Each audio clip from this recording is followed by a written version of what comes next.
Olá, Padre Borga. Obrigada por mais uma vez estar na companhia da Eclésia, olhando a atualidade informativa. Estas últimas semanas têm sido povoadas de notícias que cruzam comportamentos privados e comportamentos públicos. Pergunto-lhe, a ética é um pormenor em política?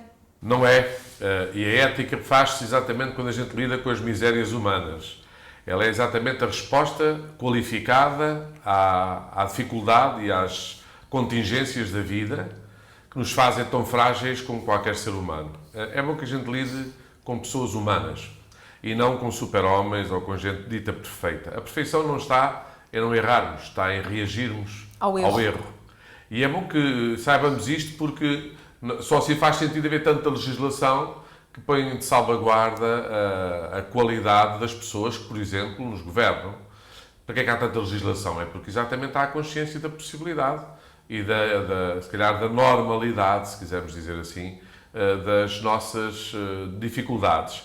Porque é que existem as regras de trânsito? Exatamente porque nós não cumprimos com o elementar. Se todos fôssemos do bom senso, se fôssemos respeitadores do próximo, se ninguém magoasse ninguém, se toda a gente pensasse primeiro nos outros do que em si, não havia regras de trânsito, não havia códigos de conduta, não havia ordens profissionais, porque tudo isso salvaguarda exatamente aquilo que se quer combater. E o combater o quê? A nossa miséria natural, a nossa tendência, nós crentes dizemos que é o nosso pecado das origens, que é a capacidade que nós temos de nos conhecermos e de vermos, e eu gosto de ver isto com a perspectiva cristã, de vermos que é a misericórdia e a busca da justiça que nos faz santos.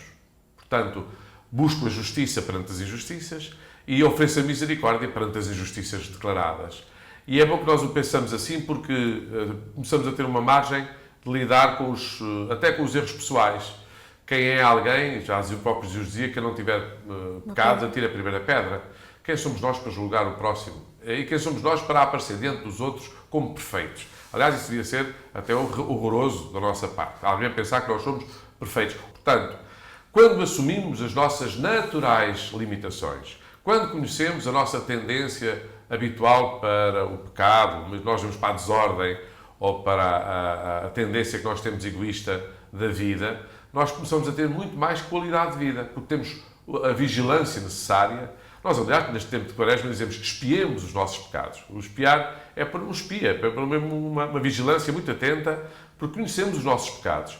O Santo Padre, nesta última mensagem da Quaresma, foi, aliás, chamado a atenção para que o coração misericordioso acontece quando nós temos consciência daquilo que nos é perdoado. Isso é do Evangelho, não é? Como é que tu não perdoas ao teu irmão que te deve uns cêntimos quando Deus te perdoa uma autêntica dívida milionária?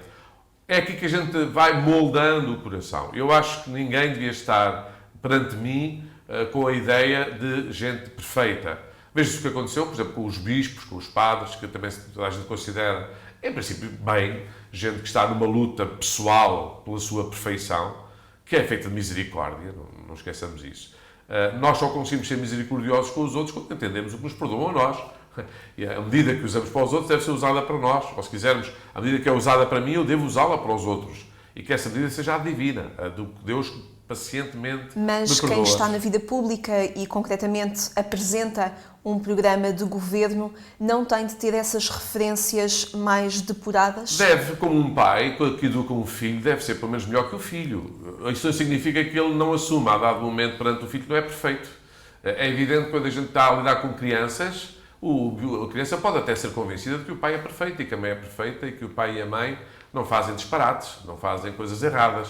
Mas quando chega ali à adolescência já é impossível esconder e a própria criança nota que o pai diz uma coisa e faz outra, que a mãe fala muito de sermos respeitadores, mas também não respeita. Portanto, que até aqueles que são para mim modelos, não são modelos perfeitos. Não há isso em lado nenhum. Portanto, uma democracia adulta, madura, não fica na infantilidade de pensar que aquela pessoa só porque se candidatou a um lugar público, ou porque é Presidente de Junta, ou que é Presidente de Câmara, ou que é Presidente da Catequese, vamos dizer, que essa pessoa não tem defeitos. Claro que tem. E é bom que a gente...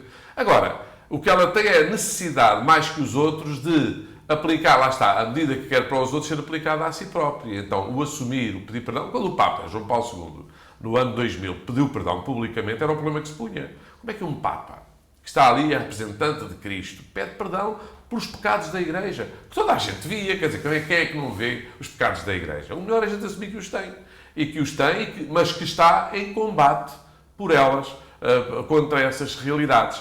Portanto, a mim não me escandaliza ver no Primeiro-Ministro, no Presidente da República, ver que ele tem tantos pecados como eu. Não me escandaliza nada. Mais, não me escandaliza que aquela pessoa que me multa na estrada também, por exemplo, por excesso de velocidade, também anda em excesso de velocidade. Quer dizer, mas uma coisa é a lei que todos nos quer promover no sentido de sermos mais justos. Outra coisa é a gente conseguir dar passos nesse sentido. Isso não se faz sem dificuldades, sem contradições, sem ter vergonha de certas coisas que até quer esconder. Eu gosto de ter misericórdia também. Eu acho que os políticos, embora tenham deveres morais, embora falem de moralidade, desde que se sujeitem à mesma regra que impõe a toda a gente, parece-me isto tudo absolutamente clean, limpinho. E há daqueles... o que me escandalizou agora com a história do nosso Primeiro-Ministro foi ver que a própria classe política se expõe demasiado a condenarem-se uns aos outros quando todos têm telhados de vidro. Isso não tem dúvidas Há nenhumas. aqui um aproveitamento político? Claro, mas é uma luta política que se baixa a um nível da exigência moral, a ponto que se exija moralidade é uma coisa, que se julgue moralmente alguém parece-me absolutamente lamentável, e isso nós vimos demasiado. Estas guerras partidárias, do ponto de vista democrático e cívico, onde é que nos vão levar? Eu acho que isto faz-nos bem. Vão-nos levar a duas coisas que é importante. Primeiro, ninguém tem que se apresentar a dizer que é perfeito, a gente já não acredita, e toda a gente tem que assumir os seus próprios erros, o que eu acho que é digno, é de homem. Todos temos culpas no cartório. Estas crises morais, como as crises económicas, como as crises de todo o lado, sociais, só nos fazem bem. É o lado bom, também a crise da cruz fez-nos bem à vida. Eu, como sou um homem crente, acho que é por estes caminhos que Deus vai mostrando e vai nos instruindo para sermos gente mais madura e mais adulta. Pergunto-lhe se este é um tema que tem estado em cima da mesa há demasiado tempo. Sim, isso é um facto. Mas isso porque interessa aos políticos, quer de um lado, quer do outro, que isso seja assim. Deduzo eu, porque é evidente que eu sou um espectador relativamente atento, mas não sou tão ingênuo a pensar que não é sem propósito que estas coisas ganham estes volumes todos.